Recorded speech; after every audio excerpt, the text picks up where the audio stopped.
Bienvenidos a Justicia Impositiva, un programa de Tax Justice Network, la red de justicia fiscal.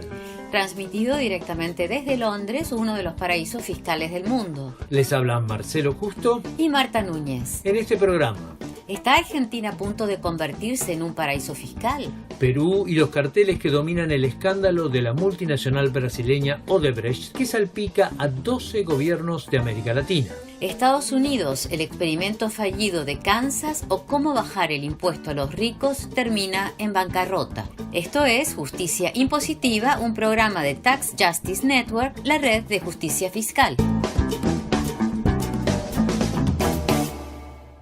¿Está Argentina por convertirse en un paraíso fiscal? Tal es la tesis del economista de la Universidad de La Plata, ex asesor del Banco Central de la Argentina, Juan Valerdi. Valerdi hizo un exhaustivo análisis de la legislación en materia de paraísos fiscales de 13 países de América Latina. En el minucioso estudio publicado en 2017, el economista concluyó que la política del gobierno de Mauricio Macri convertía potencialmente al país en un centro de lavado de dinero y evasión fiscal. Desde la publicación de este estudio en abril, la maquinaria gubernamental siguió andando. En julio, una resolución de la Inspección General de Justicia permitió la inscripción de compañías en tan solo 24 horas. Los trámites express para la formación de compañías son la fórmula ideal para la creación de compañías fantasmas, es decir, uno de los mecanismos favoritos de los paraísos fiscales. Pero quizás lo más llamativo es que sea precisamente la Inspección General de Justicia, dependiente del Ministerio de Justicia, la que autorice esto, porque la Inspección General de Justicia es la unidad del Estado encargada de supervisar el funcionamiento de las sociedades anónimas. Y es interesante, Marcelo, el nombre jurídico de estas compañías autorizadas por trámite express: Sociedades Anónimas Simplificadas.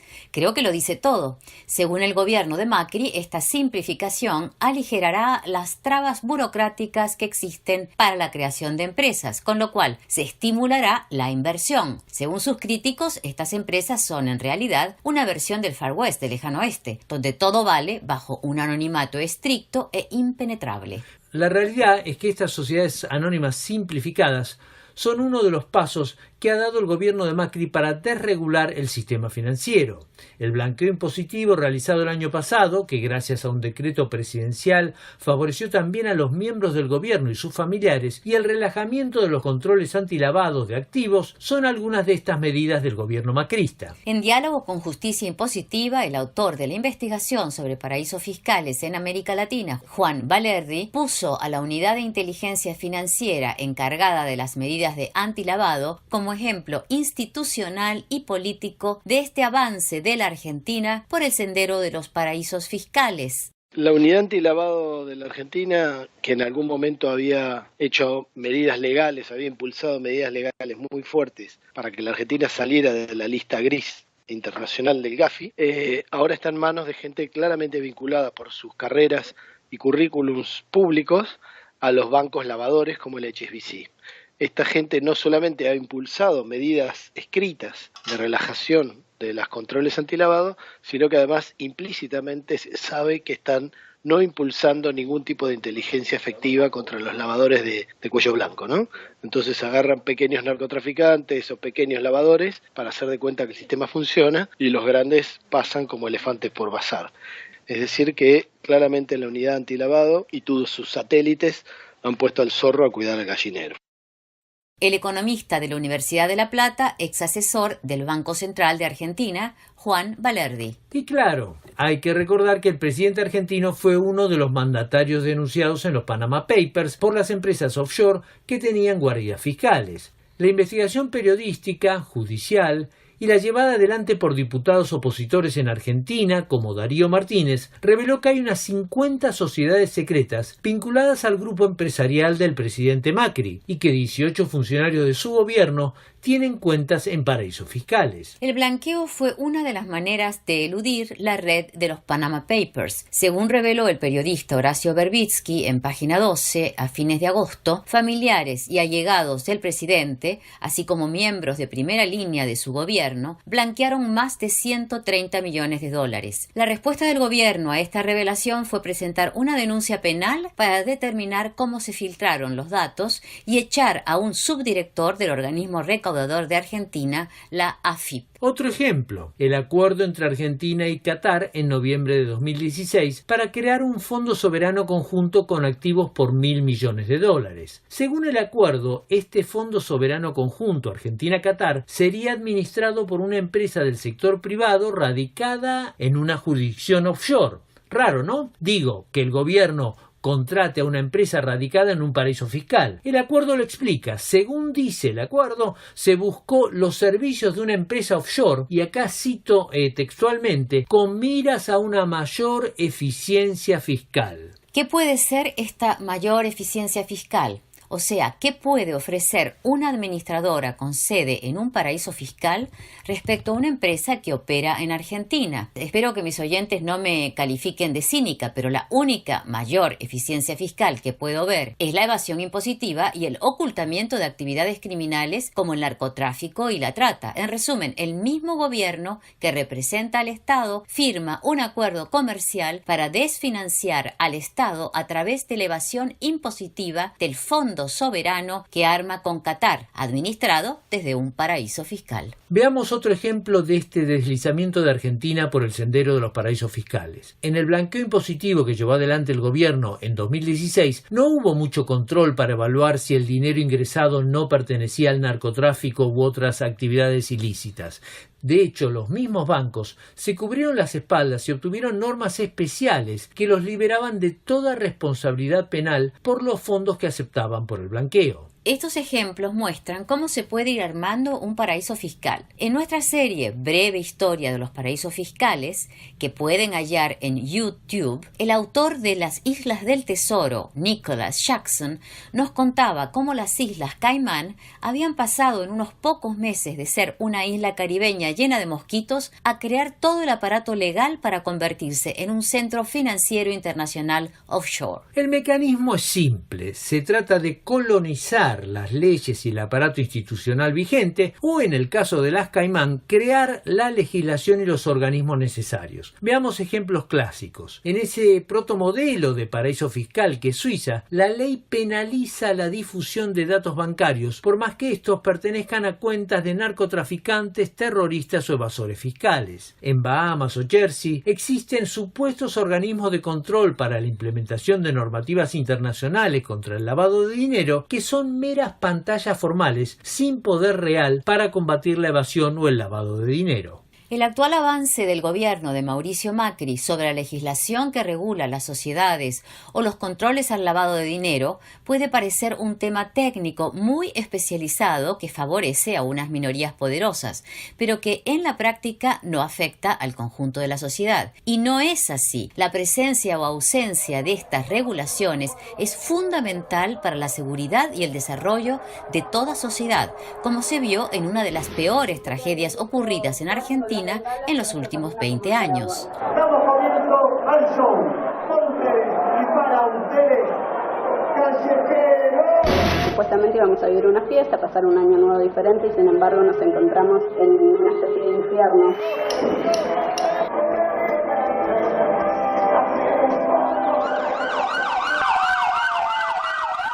El 30 de diciembre de 2004, un recital de la banda de rock Callejeros en la ciudad de Buenos Aires terminó en tragedia. El local se incendió y murieron 194 personas. En el centro de la tragedia estaba el local y su seguridad. ¿Quién estaba a cargo del espectáculo? ¿Quién era el dueño del local? O sea, ¿quién era responsable a nivel penal de esta tragedia? La investigación reveló que el local figuraba a nombre de una sociedad offshore de Uruguay llamada Nueva Sarelux Sociedad Anónima, y que esta sociedad había sido fundada por Henry Luis Vivas, un jubilado que hacía changas para sobrevivir y que declaró a la prensa que el día de la constitución de la empresa fue, firmó y se retiró. A cambio de unos pesos que le pagaba un estudio de abogados, Henry Luis Vivas figuraba como director de la empresa. La Inspección General de Justicia de la época concluyó que el que controlaba la sociedad era Rafael Levy, quien escapó durante años de las consecuencias penales de la tragedia gracias a que su identidad estaba cubierta por estas empresas fantasmas, propiedad de prestanombres. El entonces director de la Inspección General de Justicia, Ricardo Nissen, que venía batallando contra la permisiva legislación legislación previa sobre las empresas y el mundo offshore, recopiló y profundizó en la resolución 7/2005 una serie de medidas que ponían coto a toda la operación offshore en la Argentina. Es interesante porque esta operatoria offshore no se limita al mundo empresario, sean estas compañías multinacionales, medianas o pequeñas empresas. Esta operatoria es con frecuencia clave también en casos de divorcios, en casos de herencia, en hechos de responsabilidad penal como el caso Cormañón. Un ejemplo típico: una pareja se divorcia, la esposa asume que le toca la mitad del departamento en que vivió con su pareja durante 30 años, pero el inmueble está registrado a nombre de una sociedad offshore. Ricardo Nissen, hoy exdirector de la Inspección General de Justicia, catedrático de la Universidad de Buenos Aires, tiene en imprenta un libro que se llama Los argentinos, la sociedad offshore y los Panama Papers. Nissen le explicó a Justicia Impositiva que la normativa vigente hasta la asunción de Mauricio Macri en diciembre de 2015 está siendo silenciosamente erosionada. Las sociedades creadas en 24 horas son un ejemplo. Nosotros pedimos en el año 2003 que tiene que haber una relación entre el capital de la sociedad y el objeto que realicen. Si se dedican a fabricar aviones, bueno, puede tener un capital mínimo de 12.000 pesos. ¿Por qué? Porque la sociedad no tiene por qué responder por las obligaciones. Y si la sociedad no tiene un capital, que es un fondo, que es una garantía para los acreedores, y los socios no responden más que por el aporte efectuado, te encuentras directamente ante un fraude. Con esta sociedad en 24 horas directamente se la acabose porque no se controla a nadie. Hay dos sistemas en el mundo en materia de constitución de sociedades. El sistema europeo y de Sudamérica, mediante el cual hay un control de legalidad exhaustivo cuando vos haces una fundación, una sociedad comercial o una asociación civil. Vos controlás que tenga un capital suficiente, un objeto que pueda ser cumplido, unos directores que presten garantía por un mal desempeño, identificás a quiénes son los socios. Esto es una idea. Esto te demora un poco la constitución de la sociedad, pero te da la seguridad de que los terceros van a estar protegidos porque ya un organismo especializado le puso freno a la posibilidad de hacer maniobras. El otro sistema es el de Centroamérica y de los países estos, en donde vos directamente te vas por internet, haces una sociedad y a la hora ya tenés una sociedad donde vos podés comprar un departamento a nombre de esa sociedad. Ahí no tenés ningún tipo de controles y se presta a todo tipo de fraudes. Y ese es el modelo que quiere ir este gobierno. Ricardo Nissen, exdirector de la Inspección General de Justicia, catedrático de la Universidad de Buenos Aires y autor de Los argentinos, la sociedad offshore y los Panama Papers. La política seguida por Ricardo Nissen chocó desde un principio con la ideología y los intereses de Mauricio Macri, un empresario que en 2007 se convirtió en alcalde de la ciudad autónoma de Buenos Aires. Con el poder político de la alcaldía, Macri intentó crear una Inspección General de Justicia de la ciudad de Buenos Aires, es decir, un organismo paralelo al nacional que comandaba Nissen. La medida fue frustrada por la entonces fiscal general de la Cámara de Apelaciones en lo comercial, Alejandra Gils Carbó, que planteó que era inconstitucional. Hoy, la fuerza política de Mauricio Macri, la Alianza Cambiemos, gobierna en la ciudad autónoma de Buenos Aires, en la provincia de Buenos Aires, que concentra casi el 40% de la población, y por supuesto tiene la presidencia de la Nación, con lo que ha vuelto a la carga con el mismo proyecto. Le preguntamos a Juan Valerdi cuál sería el impacto de una eventual transformación de Argentina en un paraíso fiscal. Uno podría pensar que convertirse en una guarida fiscal le va a traer beneficios a un país porque le va a traer un montón de fondos. Y esto es un error. Ni siquiera las guaridas fiscales intermediarias como Panamá, Bahamas, Islas Caimán y demás se benefician desde el punto de vista de la población de esta actividad, sino que hay determinados nichos de servicios financieros que se benefician, pero son microscópicos respecto de la población y de la economía de ese país, y sin embargo, en el caso de un país como la Argentina, que tiene un desarrollo intermedio o alto, esto podría traer mucha volatilidad al tema del tipo de cambio, por ejemplo, y a la relación con el exterior de la entrada y salida de capitales con flujos que se podrían acelerar, porque una de las condiciones que tienen normalmente las guaridas fiscales es que tienen estabilidad económica y política. Argentina dista de tener esto y entonces podría convertirse en una guarida fiscal que tenga muchos altibajos en cuanto a la salida y entrada de capitales, y esto podría potenciar los problemas de balanza de capitales, ¿no? O sea que no solamente no veo que traiga beneficios, sino que si los trajera, los traería a corto plazo, pero con un costo de mediano y largo plazo altísimo en cuanto a volatilidad de capitales. Juan Valerdi, economista de la Universidad de La Plata, ex asesor del Banco Central de Argentina. Esto es Justicia Impositiva, un programa de la Tax Justice Network. No olviden que pueden seguirnos en Twitter, @J_impositiva. O suscribirse y recibirán nuestro programa mensualmente. Escribir a justiciaimpositiva15@gmail.com. Damos comienzo al show.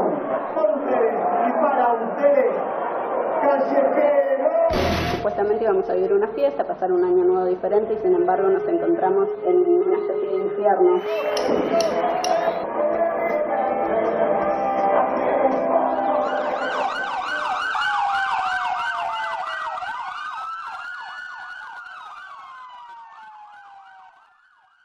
Perú es uno de los países clave en el escándalo internacional que sacude a América Latina, el caso Odebrecht. En ningún otro país, salvo Brasil, el impacto político ha sido tan claro. Un expresidente, Alejandro Toledo, está prófugo. Otro exmandatario, Ollanta Humala, fue detenido a mediados de julio junto a su esposa Nadine. Un tercer expresidente, Alan García, está investigado por el caso y Keiko Fujimori, hija de Alberto Fujimori y candidata en las últimas elecciones, también presuntamente implicada. Ni el actual presidente Pedro Pablo Kuczynski se ha salvado de las sospechas. Fue primer ministro y ministro de Economía del prófugo Alejandro Toledo. Con la aparente asistencia de este exclusivísimo elenco político, no sorprende la afirmación de Edwin Luyo, un exfuncionario del Viceministerio de Transporte, hoy preso por recibir sobornos de Odebrecht. Luyo señaló al diario Folha de San Pablo que las obras de infraestructura se habían cartelizado en el Perú.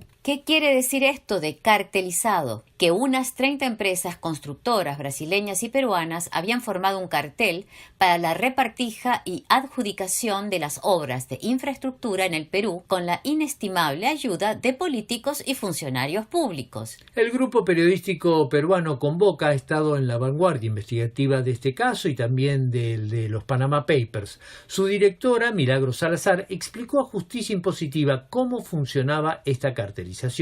Odebrecht tiene una presencia aquí desde los fines de los años 70 y cuando uno revisa por lo menos las obras de los 3 gobiernos implicados en los pagos de sobornos para la adjudicación de estas obras, podemos ver incrementos presupuestales que bordean los $2.000 millones. Y además no solo está Odebrecht, está otras empresas de Brasil investigadas en el caso Lavallato por pagos de corrupción, Camargo Correa, Queiroz Galbao, Andrade Gutiérrez, OAS.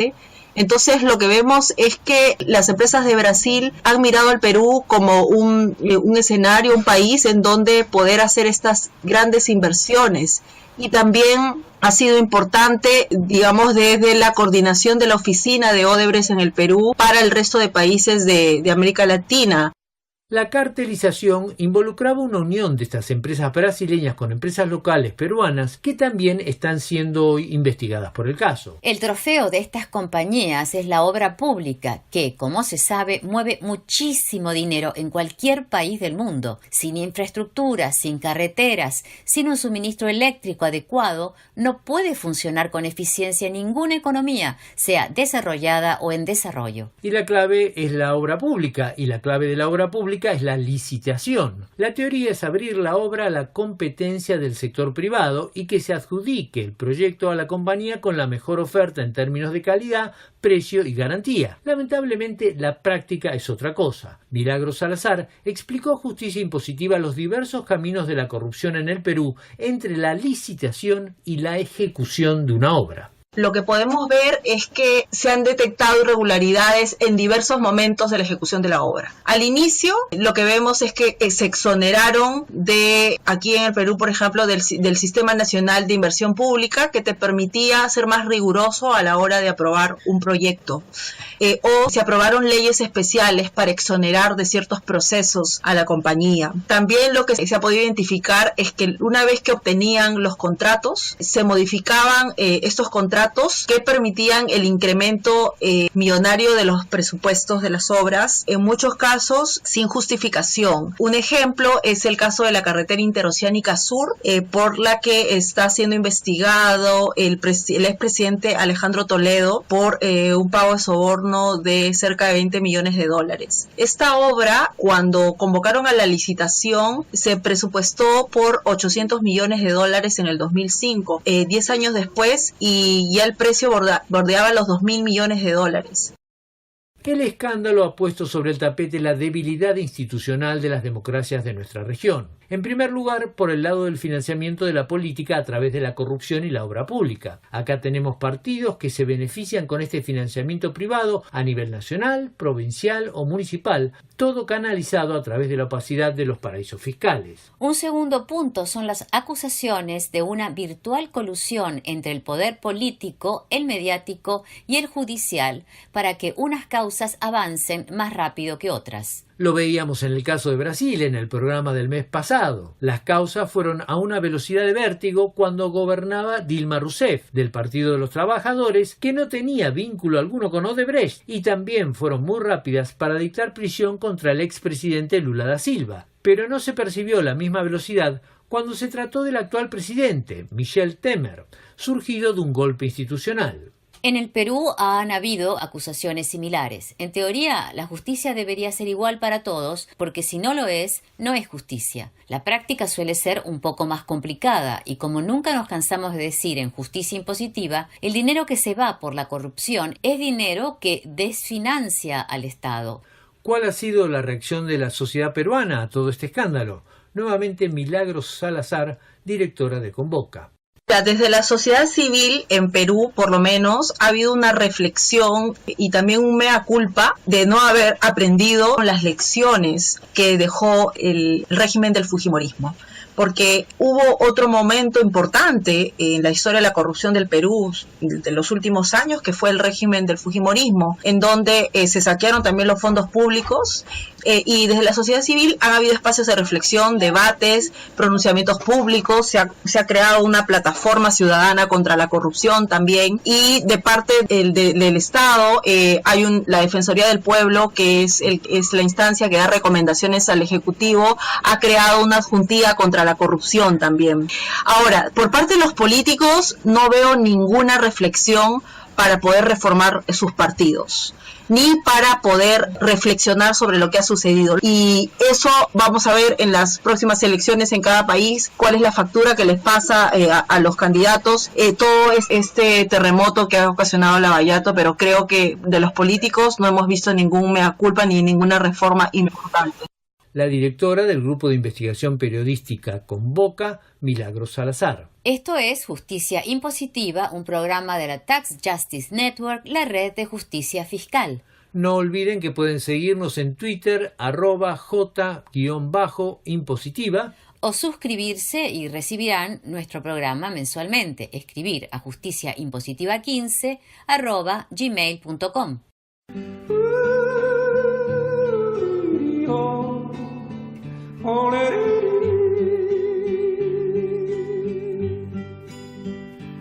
Oh, give me a home where the buffalo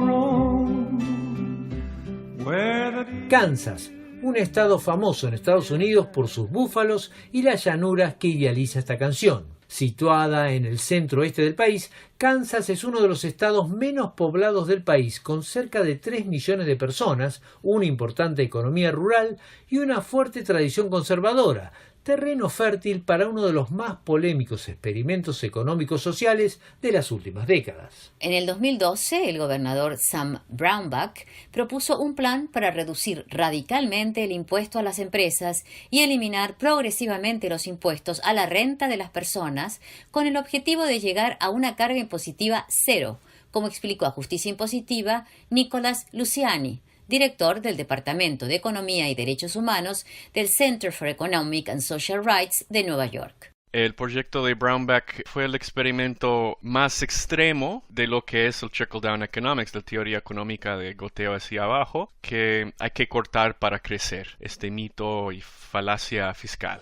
Entonces, esto consistió en una serie de medidas en 2013 que fue el mayor recorte de impuestos de cualquier estado en la historia reciente. Fue primero unas reducciones masivas del impuesto sobre la renta para individuos ricos, redujo la tasa más alta de impuesto a la renta personal, más o menos 30%. Y un contexto aquí es importante que en los Estados Unidos tenemos un sistema tributario federal más o menos progresivo, un poquito progresivo, pero en los estados es ya bastante regresivo. En cada estado en los Estados Unidos los pobres pagan más de acuerdo con sus ingresos que los ricos. Entonces esta decisión en Kansas fue de hacer más regresivo un sistema que ya está muy regresivo.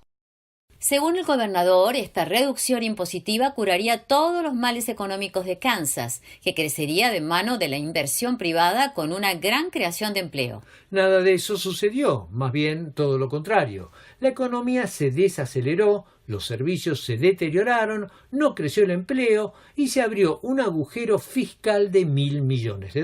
El gobernador Brownback insistió en que necesitaba tiempo para que estas medidas surtieran efecto y produjeran el famoso trickle-down, el derrame de la riqueza del 1% más rico al conjunto de la sociedad. Pero ante la crisis económica y social, los mismos republicanos se aliaron a la minoría demócrata en junio y obligaron al gobierno a dar marcha atrás con la masiva reducción impositiva que había constituido el centro de la política del gobernador. La justicia tuvo un papel clave en este cambio. Según la Constitución de Kansas, ningún gobierno puede tener un presupuesto con déficit fiscal. Tiene que haber una correspondencia entre los ingresos y los gastos. Pero además, la Constitución estipula que todos los ciudadanos tienen derecho a una educación de calidad. Estos dos artículos de la Constitución limitaron el margen de maniobra del gobernador Brownback. Como la Constitución exige el equilibrio fiscal, el gobernador tuvo que recortar el gasto, algo que, como vimos, no le sirvió de mucho porque las cuentas dieron un rojo de $1.000 millones. Pero además le abrió otro flanco, porque la educación pública sufrió un fuerte deterioro. En marzo, la Corte Suprema interpretó que con los recortes adoptados por el gobierno de Brownback para financiar la reducción impositiva, no se estaba garantizando esta educación de calidad. Esta decisión fue el golpe de gracia para su experimento económico-social.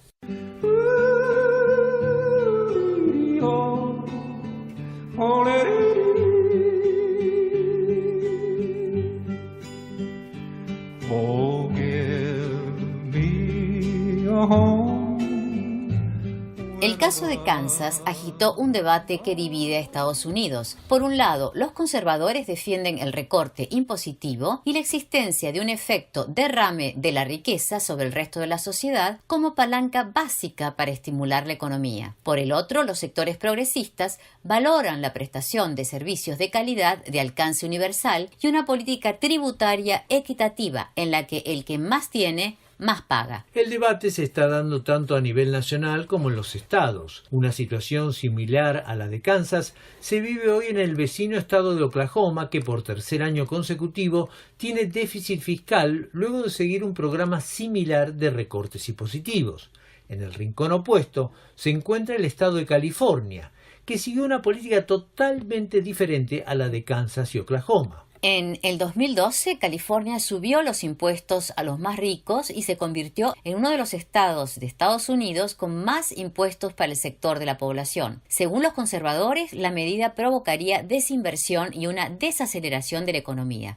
Ocurrió todo lo contrario. En 2015, es decir, en el año en que Kansas entraba en recesión, California registraba un crecimiento del 4,1%. Aclaremos, por supuesto que son dos estados muy diferentes. California es el estado más importante económicamente de Estados Unidos y es la sexta economía del planeta, con un Producto Interno Bruto superior al de Francia o Brasil, es decir, una potencia en sí misma. En comparación, Kansas está en el puesto 32 de los 50 estados estadounidenses, es decir, bastante cerca del fondo de la tabla. Pero el debate cobra especial relevancia para todo Estados Unidos y para el mundo porque en abril el gobierno del presidente Donald Trump anunció el recorte más grande de impuestos de la historia. ¿Tendrá el mismo impacto que en Kansas y Oklahoma? ¿O será finalmente un experimento exitoso que probará que para crecer hay que recortar impuestos? La reforma fiscal tiene que pasar por el Congreso estadounidense, donde el debate será muy intenso,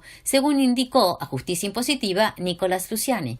Hay presión muy fuerte sobre los republicanos en el momento de llegar a un acuerdo sobre el sistema tributario, sobre todo el régimen de impuestos a las empresas. Y sabemos lo que es el plan de Trump y Paul Ryan y el resto de su partido. Bajar muchísimo todos los impuestos a las empresas, a los ricos, perder muchos recaudación pública, pero al mismo tiempo el poder del ejemplo, sobre todo el poder del ejemplo de los estados, es fuerte políticamente y ahora nadie quiere ser como Kansas. Ya hay discusiones de cómo se puede elaborar modelos de financiación y modelos tributarios y fiscales a nivel estatal para restablecer las prioridades sociales que han sido disminuidas por el gobierno federal. Son como nulificaciones del sistema tributario Trump que se están diseñando ya ahora mismo en muchos estados progresivos. Nicholas Luciani, director del Departamento de Economía y Derechos Humanos del Center for Economic and Social Rights de Nueva York. Llegamos así al final de esta edición de Justicia Impositiva. No olviden que pueden seguirnos en Twitter @J-Impositiva. O suscribirse y recibirán nuestro programa mensualmente. Escribir a justiciaimpositiva15@gmail.com. Desde Londres los saludan Marcelo Justo y Marta Núñez. Hasta la próxima.